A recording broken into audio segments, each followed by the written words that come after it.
je suis Pierre Arnaud, moi je suis un peu comme vous, je suis scientifique à la base. J'ai fait des études de maths à Normal et une thèse à l'X. Et puis après, j'étais à votre place maintenant il y a un petit bout de temps, 15 ans.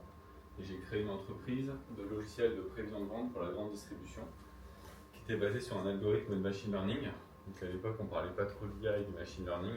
Donc même moi, je n'osais pas dire que c'était de l'IA et du machine learning. Je disais juste que je faisais des calculs sur un ordinateur.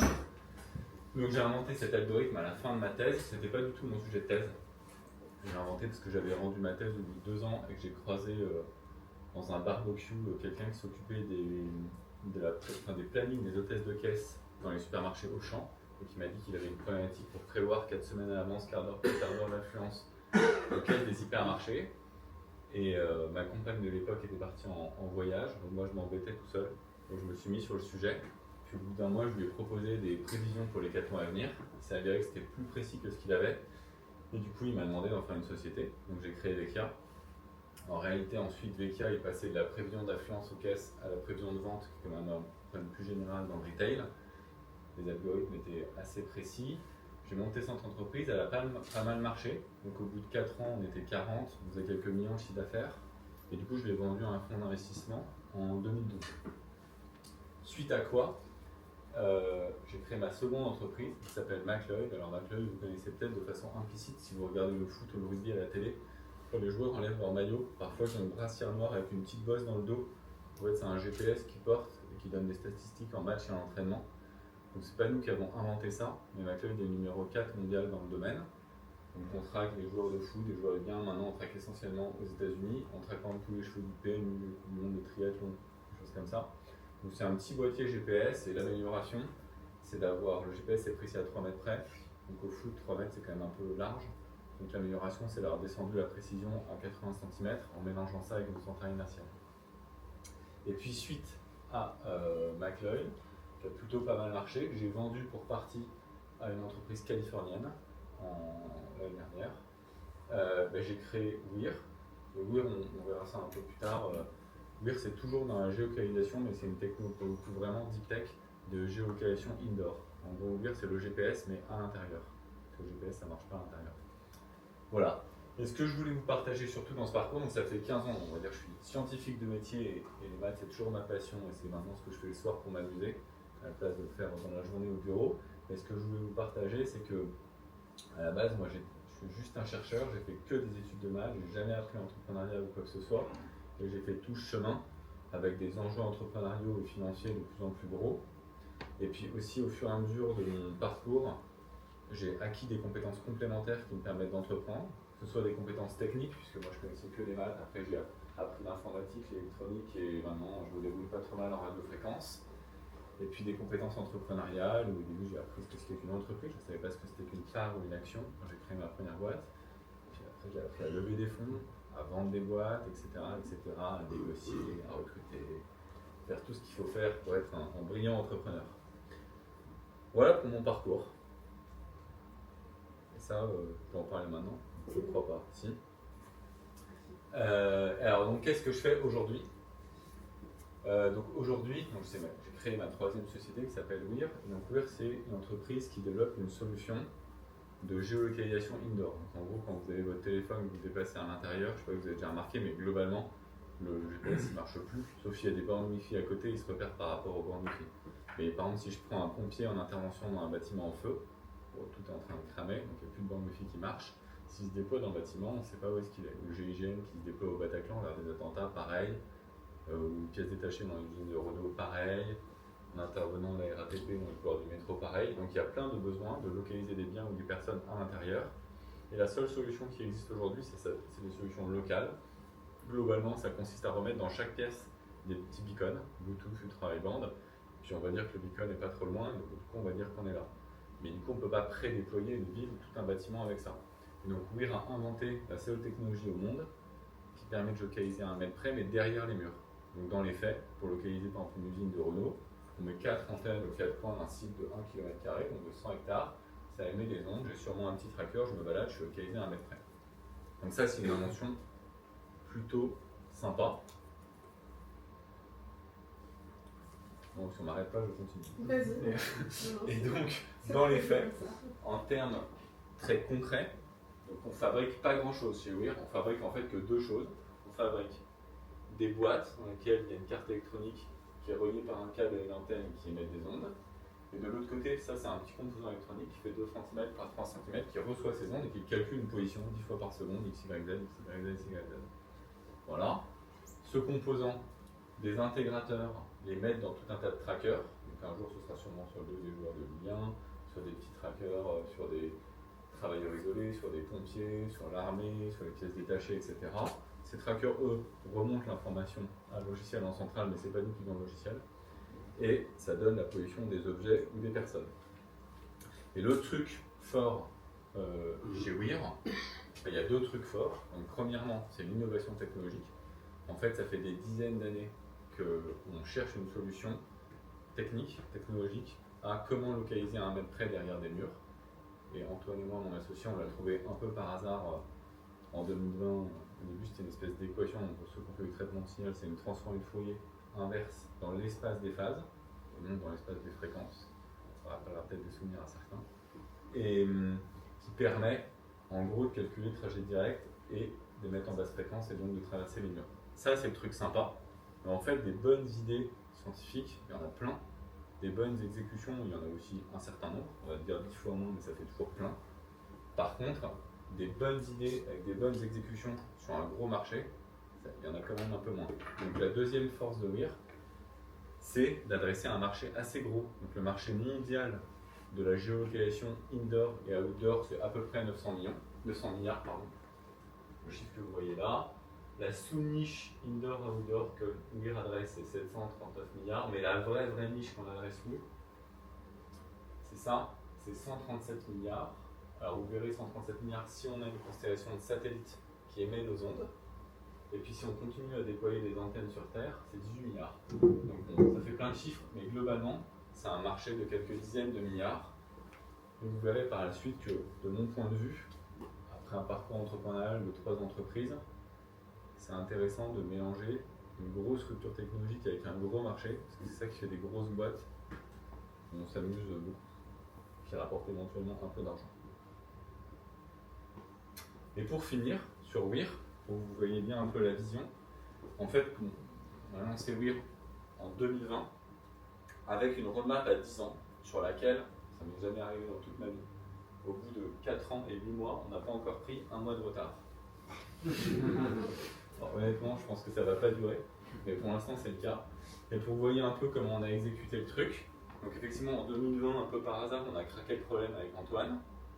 Bon, nous on est scientifiquement assez sceptiques, donc on s'est dit qu'on pensait qu'on avait craqué le problème, mais on n'avait pas craqué, donc on a appelé le CNES.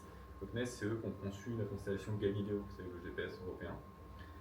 Et on leur a expliqué notre idée, pour leur demander, est-ce que ça va marcher pour de vrai, c'était pas trompé dans le raisonnement, et 2, si ça existait déjà. Donc ils nous ont dit, non, c'est super malin, et d'ailleurs, si on avait pensé, on l'aurait mis dans Galileo. Donc suite à ça, moi je me suis dit, il y a un truc. Donc j'ai créé la boîte en septembre. Comme c'est ma troisième entreprise, j'ai gagné un peu d'argent. Donc j'ai mis 500 000 euros. Avec ces 500 000 euros, pendant 2 ans, il y avait 2 salariés et moi, on a construit un MVP. Donc concrètement, on a fabriqué des boîtes en métal illégales. On a loué 4 chambres de bonne autour de Montpellier. On a mis ces boîtes dans les chambres de bonne. À un moment donné, ça a commencé à marcher. On a allumé le système radio et on a fait venir 40 entreprises. Donc en fait, en gros, on a entouré le centre-ville de Montpellier, 1 km². Donc dans ce centre-ville, il y a un centre commercial, une gare, un parking avec un -4. On a fait venir le CEA, Thales, Airbus, le CNES, les clients, l'armée, etc. Ils se sont baladés dans les parkings, dans le centre clos, et ils ont dit putain, mais c'est incroyable, avec 4 antennes, on localise au moins 4 d'un parking, j'y crois, j'ai jamais vu. Ils m'ont tous écrit une lettre d'intention en disant j'ai assisté à la démo, j'ai trouvé ça bien, moi j'utiliserai pour faire ci, pour faire ça, pour faire ça. Moi j'ai pris ces 40 lettres d'intention, je les ai posées sur la table d'un certain nombre de fonds d'investissement, et je levais 11 millions d'euros. Alors, je ne savais pas que c'était illégal et bancal, mais en tout cas, j'ai levé 11 millions d'euros. Avec ces 11 millions d'euros, on est passé de boîte en métal à un vrai produit. Donc, on a mis 1 an à peu près à faire ça. On a levé en juillet 2023. Et le vrai produit commercialisable aux normes qu'on peut vraiment installer chez un client, en fait, il est sorti il y a 3 mois. Il est sorti, on dit en septembre, mais la réalité, c'est qu'il est sorti en octobre-novembre 2024. Et donc, on s'est mis à le commercialiser. Comme on commence à le commercialiser et que c'est un besoin fort, du coup, on est passé de lettre d'intention à vrai contrat. Maintenant, on est sous contrat avec une quinzaine de grosses entités. Et maintenant, je prends ces contrats, je retourne voir les fonds d'investissement et je leur dis, regardez, je vous avais dit qu'il y avait des LOI, je vous avais dit que j'arriverais à faire un produit. Maintenant, j'ai des contrats, mais on va aller plus loin. Donc on va lever 40 millions pour faire 3 choses. Pour continuer à déployer cette solution terrestre et faire du chiffre d'affaires. 2, on va miniaturiser le récepteur. Donc le petit truc que vous avez vu ici, qui mesure 2 cm par 3 cm, c'est bien. Mais si on veut le déployer au niveau mondial et accéder à un marché de 900 milliards, il faut le rendre tout petit, ça s'appelle un ASIC pour ceux qui connaissent, le petit carré noir en silicium. C'est ça qu'on peut mettre dans des téléphones. Ça coûte 10 millions à peu près, ça prend 3 ans de faire un ASIC. Donc sur ces 40 millions, on va prendre environ 10-12 millions pour commercialiser la solution actuelle, on va prendre 10 millions pour miniaturiser, et on va prendre 15 millions pour réaliser la vision de WIR, qui est d'envoyer des satellites en orbite avec nos gateways dedans, et finalement plus avoir besoin de déployer des antennes, mais que ça marche comme le GPS, que ce soit nativement dans tous nos téléphones, et qu'il n'y ait pas besoin de déployer d'antenne. Voilà. Donc le but du jeu, la vision de WIR, c'est ce qui a marqué là, c'est en 2030, tous nos collaborateurs, tous nos investisseurs, etc., on leur dit on sera dans l'iPhone 20. Donc le but de WIR, c'est être dans l'iPhone 20, être dans l'iPhone 20, être dans l'iPhone 20. Pour être dans l'iPhone 20, il faut avoir une 300 satellites en orbite et avoir fait un ASIC. Et on suit doucement ce petit chemin. Donc on va arriver à la mi-chemin, en juin, on va lever 40 millions, on sera à mi-chemin. Il nous restera à envoyer nos 5 premiers satellites, à vérifier que ça marche, à faire l'ASIC, à financer les 300, à les envoyer, et après on pourra les coucher. Voilà, ça est tout sur WIR. Merci pour ces. On garde la side pour la fin. Très bien. Donc je vais commencer les questions, parce que sans doute qu'il y en aura de l'auditoire. Sur ces 3 expériences finalement entrepreneuriales, qu'est-ce que tu retiens concernant l'équipe? Les surprises, c'est les thèmes qu'on voit toujours en incubation. 3 expériences quand même différentes. Oui, tout à fait. Alors, d'où et d'où? Moi, je pense que l'équipe, il y a 2 sujets. Il y a l'équipe des créateurs et l'équipe des salariés, quoi. Et sur les salariés, il y a encore 2 sujets. Il y a ce que moi j'appelle le noyau dur. La première équipe, on va dire, entre les 5 à 15 premiers salariés. Ça vous paraît peut-être lointain, mais puis après, il y a les suivants. Voilà. Alors, moi, il y a un truc, c'est que je déteste entreprendre seul. De toute façon, je déteste être seul tout court. Donc, j'ai toujours eu des associés. Donc, par exemple, chez Vecchia, on était 3. Moi, je sortais de thèse, je me suis associé avec un chercheur CNRS. D'ailleurs, on a fait comment ça s'appelle, un 42-3, un 35-2. On en parlait tout à l'heure. Comment ça s'appelle? Un concours scientifique, on va dire. Je crois que c'est un 45-2. Je me souviens plus, c'était il y a 15 ans. En tout cas, une mise à concours disposition. scientifique. À l'époque, avec position, ça s'appelait mise à disposition et non de mise à disponibilité. Voilà, bref, on payait le CNRS qui le payait. Pendant 3 ans, il me semble qu'on l'a renouvelé 2 fois de mémoire. Et donc pendant 6 ans, il était comme ça. Et après, il s'est mis en disponibilité, si mon souvenir est bon.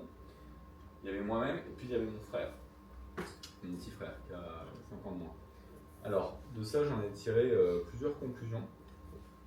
Et surtout un truc un peu ambivalent. C'est-à-dire qu'une bonne équipe d'associés, c'est une équipe qui est complémentaire en termes de compétences, aussi un peu de mindset, de façon de réagir et de prendre les choses.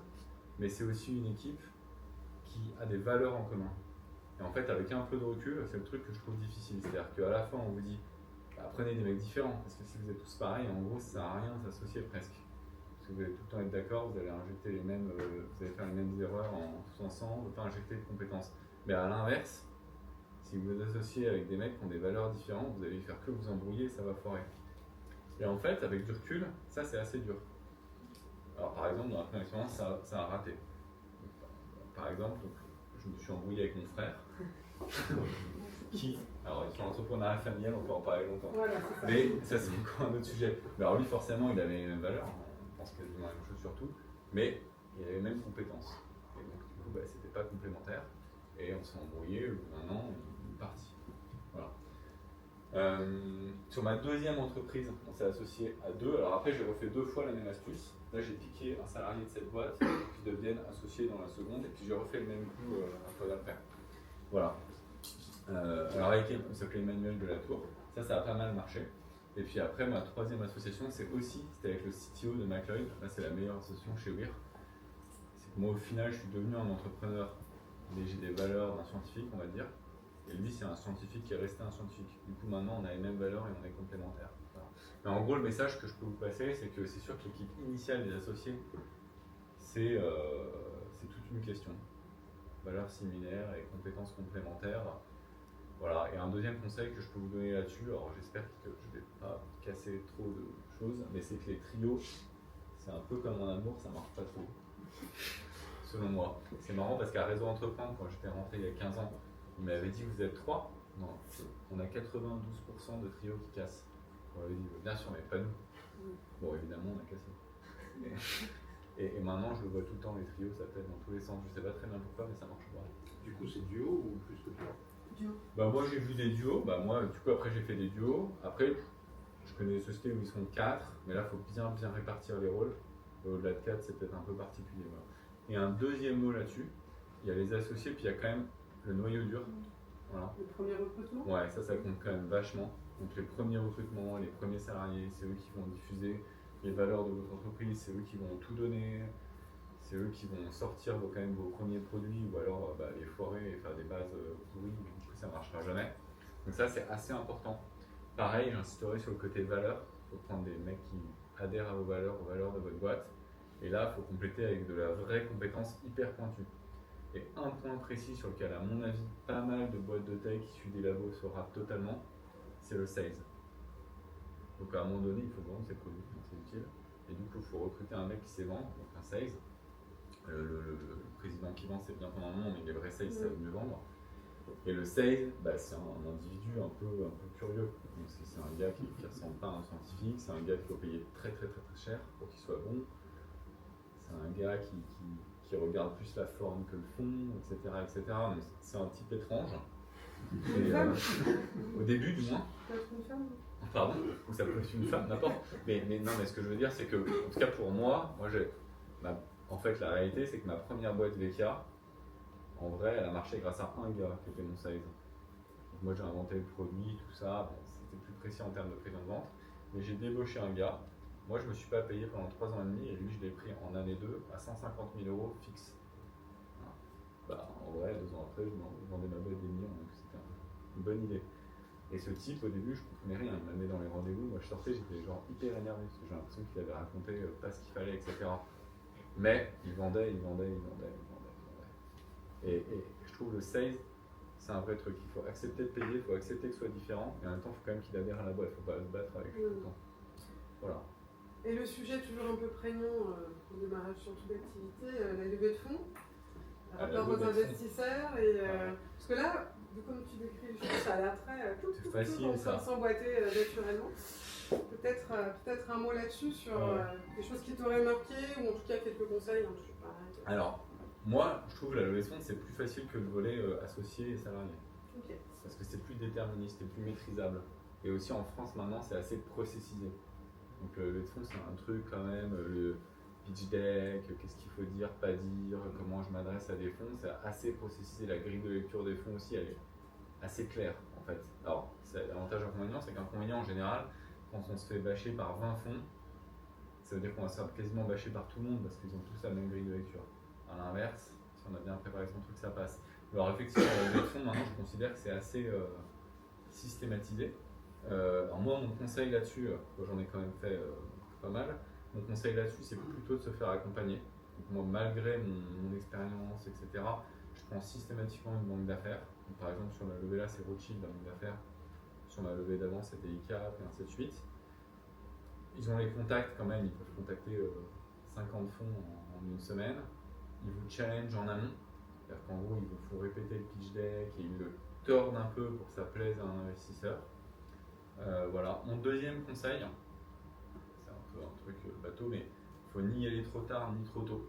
Alors, ça veut strictement rien dire, mais en gros, idéalement, moi je considère qu'il faut y aller avec le MVP et des LOI clients.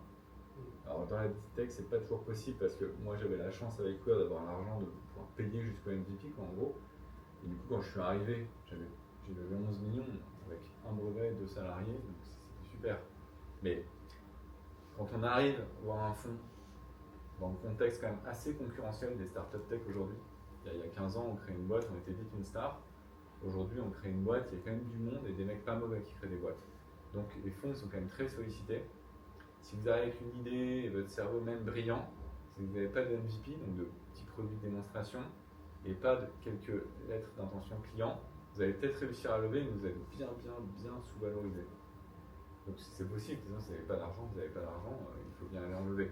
Mais idéalement, il faut essayer de tirer jusqu'au MVP et à la LOI. Bon, pour ça, il y a BPI, vous connaissez tous les ficelles du financement français. Mais BPI peut vous aider à tenir jusque-là, le crédit impôt recherche, bref, toutes les ficelles françaises pour aller jusqu'à ce moment-là. Il faut essayer de se faire un peu mal et de se forcer, puis c'est pas possible, tant pis, vous levez avant. Au pire, en frais de monnaie, en business angel, des trucs comme ça. Voilà. Le 1-10-100, c'est parce que tu es devenu meilleur ou parce que tu as besoin de plus d'argent au fur et à mesure? L'appétit vient en mangeant. Non, bon, en fait, moi, alors, en vrai, moi aujourd'hui, j'ai plus besoin d'argent. En réalité, je pouvais m'arrêter. C'est pas parce que j'ai besoin d'argent. Par contre, c'est plus par challenge. C'est-à-dire, quand j'ai fait ma première, j'étais tout fou. J'avais l'impression que quand j'ai eu mon premier contrat à Auchan, 55 000 euros, j'avais l'impression que c'était génial et tout. Et donc là, je découvrais l'entrepreneuriat. À la limite, la valeur d'entreprise, c'était pas du tout mon sujet. Quand je l'ai vendu quelques millions, je savais même pas si c'était une bonne, une mauvaise vente. J'étais juste content d'avoir bouclé le cycle création, développement, vente. Donc ma deuxième entreprise, je voulais que ce soit un challenge un peu plus élevé. Déjà au niveau technique, parce que juste l'informatique, il y avait un peu, donc j'aimais bien le côté électronique, sport. Et aussi, je m'étais fixé cet horizon-là. Je m'étais fixé. Là, ça, c'est l'argent, la vente que j'ai fait en gros. Enfin, c'est pas la levée, c'est plus les enjeux en termes de vente. Et moi, je m'étais fixé, il faut que tu gagnes 10 000 avec ça. Bon, au moins, comme ça met un objectif. Et effectivement, une fois que j'ai fini McLeod, là, je me suis vraiment posé la question. Je me suis dit, est-ce que je continue, est-ce que j'arrête, etc. Et il y a eu cette idée, je me suis dit, ok, j'y vais, mais que si c'est gros. Sinon, j'arrête. Ce que je veux dire, c'est de plus en plus facile, ou pas? Alors, il y a deux trucs. Je pense qu'il y a quand même des trucs qui se répètent. C'est un métier, de toute façon, c'est un entrepreneur. En fait, au final, c'est un métier. Donc, une fois que tu sais faire ton métier, c'est sûr qu'il y a pas mal de trucs qui se répètent. Après, je trouve que l'environnement concurrentiel augmente. Il y a de plus en plus à nouveau. Quand j'ai créé il y a 15 ans VK, honnêtement, je pense que j'étais pas très bon. Et pourtant, j'étais un peu la star à Lille, etc. Donc, aujourd'hui, il y a plus de concurrence. Donc je pense que oui, c'est un métier, il s'acquiert. Par contre, un truc que j'arrive jamais à compresser, c'est le temps.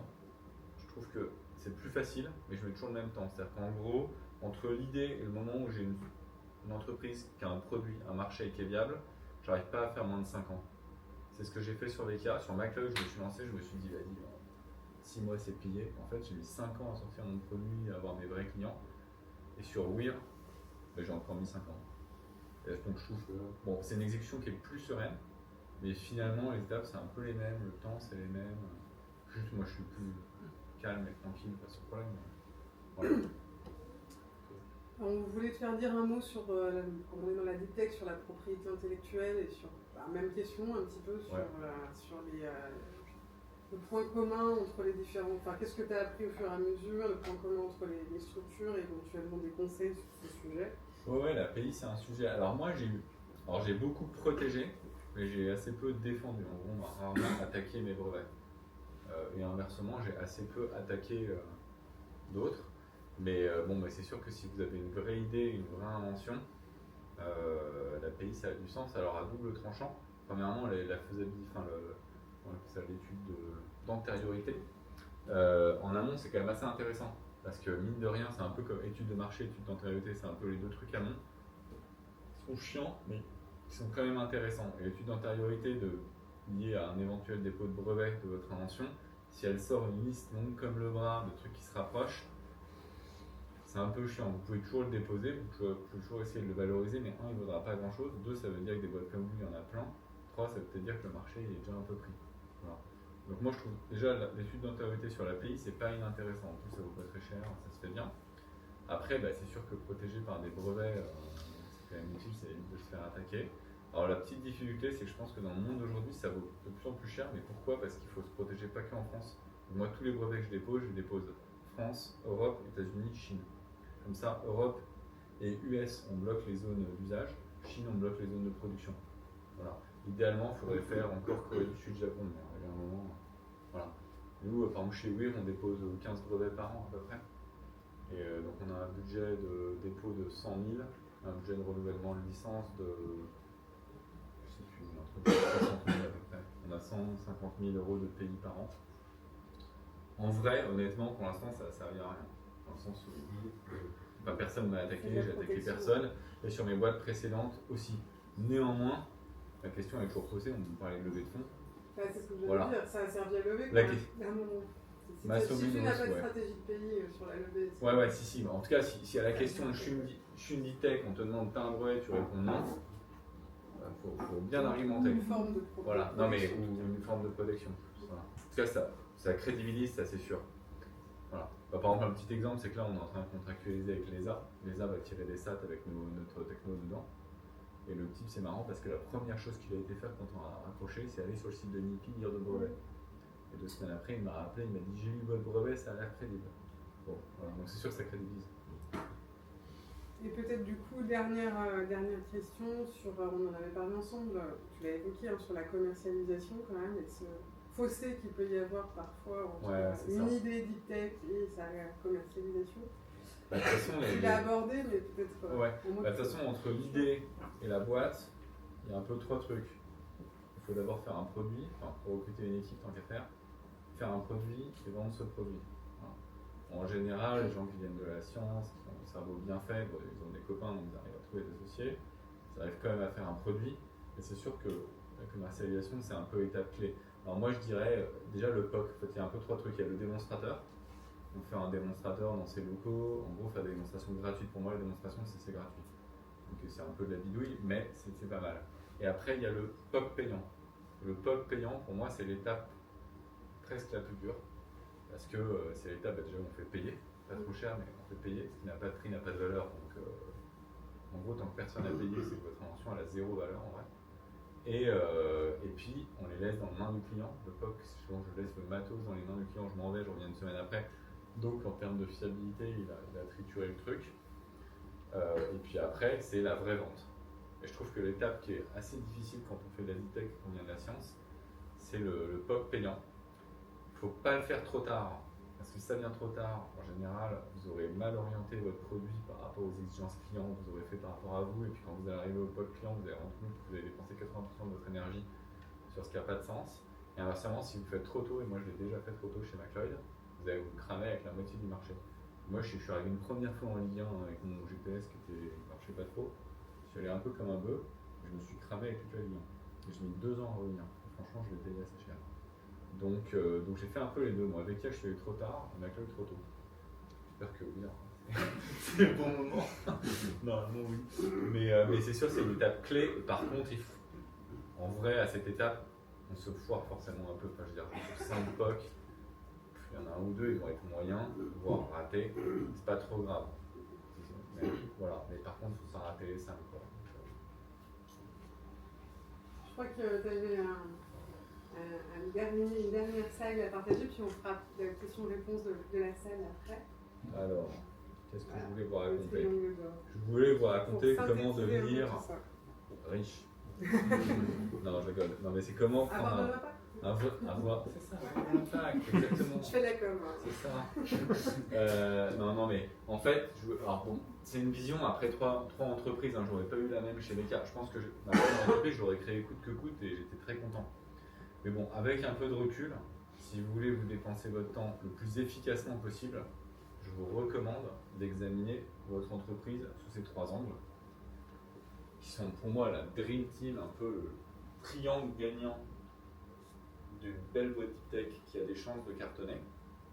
C'est d'avoir une équipe en béton, on a déjà parlé, les bons associés, les bons premiers salariés, complémentarité, etc. D'avoir une innovation de rupture et de ne pas trop se leurrer dessus. Vraiment, interrogez-vous, est-ce que votre boîte, elle casse un truc, quoi. Elle amène vraiment quelque chose, ou est-ce que vous avez mis la énième petite brique Souvent, quand on est dans sa bulle, on croit qu'on a fait une grande innovation, mais bon, c'est pas toujours le cas. Et le vrai truc, c'est une innovation de rupture qui adresse un gros marché. Le gros marché, pour moi, c'est à partir de 10 milliards. Voilà. Mais Or, en fait, on adresse assez vite un marché de 10 milliards en réalité, hein, parce qu'on fait les calculs, ça va vite les multiplications. Voilà, si vous avez ces 3 éléments, moi, je pense que vous n'allez pas perdre votre temps. Il faut y aller. Et en fait, avec un peu de recul, nous, on a levé 11 millions en 2023, avec 0 € de chiffre d'affaires. Pour le coup, on n'avait pas de POC, rien du tout. Un brevet, notre MVP avec nos boîtes en métal, et 2 salariés. C'est quand même assez gros, 11 millions pour ça. Et pourquoi on a levé 11 millions? Parce que moi, je racontais ça tout le temps. En fait, les types, ils oubliaient ces chiffres-là qui sont tout bourrés. Ils regardaient que ça. Ils disaient, ah, marché à 900 milliards. Ah, ça fait 15 ans qu'il y a des gens qui cherchent à casser ce problème. Pierre-Arnaud et Antoine, c'est pas des rigolos. Et à la fin, j'ai tellement focalisé là-dessus que, clac, ils ont mis 11 millions. Voilà. Donc ça, c'est mon premier conseil. J'en ai un deuxième. Et après, je m'arrête. Mon deuxième conseil, c'est il faut surtout pas venir à la présentation de ce soir et surtout pas m'écouter. Ça, c'est mon deuxième conseil. Alors, je rigole qu'à moitié. C'est un peu du vécu, c'est que je trouve que l'écosystème entrepreneurial, il s'est énormément étoffé. Et quand on est créateur d'entreprise, moi je l'ai vécu avec Vecchia. Au début, on a une idée, tout ça, un produit, machin, et puis après, je trouve qu'on dérive. On passe son temps dans des cocktails, on passe son temps avec des pays, alors c'est très bien, on passe son temps avec la pays, tout ça c'est bien, mais en fait, n'oubliez pas que ça c'est pour faire une entreprise, mais en fait c'est annexe, déposer ses statuts, etc. C'est des outils. À la fin, en deep tech, ce qui va compter, c'est la qualité de votre produit. Si votre produit est bien réalisé, il adresse votre marché, honnêtement, si le reste c'est un peu foireux, vous allez être les meilleurs. Exemple de Facebook, je ne sais pas si vous connaissez l'histoire de Facebook, le type il était bancal à la base, il dit n'importe quoi. Il a fait un réseau social qui marchait, qui adressait un besoin. Il est devenu multimilliardaire. Des exemples comme ça, il y en a plein. Donc moi, je vous invite en réalité à examiner les sujets périphériques, mais n'y passez pas plus de 20% de votre temps. Et en fait, rebouclez sur votre... En deep tech, hein, c'est un conseil deep tech. En deep tech, rebouclez sur votre produit. Mettez votre énergie, celle de vos équipes, sur votre produit jusqu'à temps qu'il soit vraiment bien. Parce qu'à la fin, c'est ça qui vous reviendra un peu dans la tête. C'est un conseil qui va sûrement à contre-courant. Je reviens sur la slide d'avant pour ne pas me faire marcher.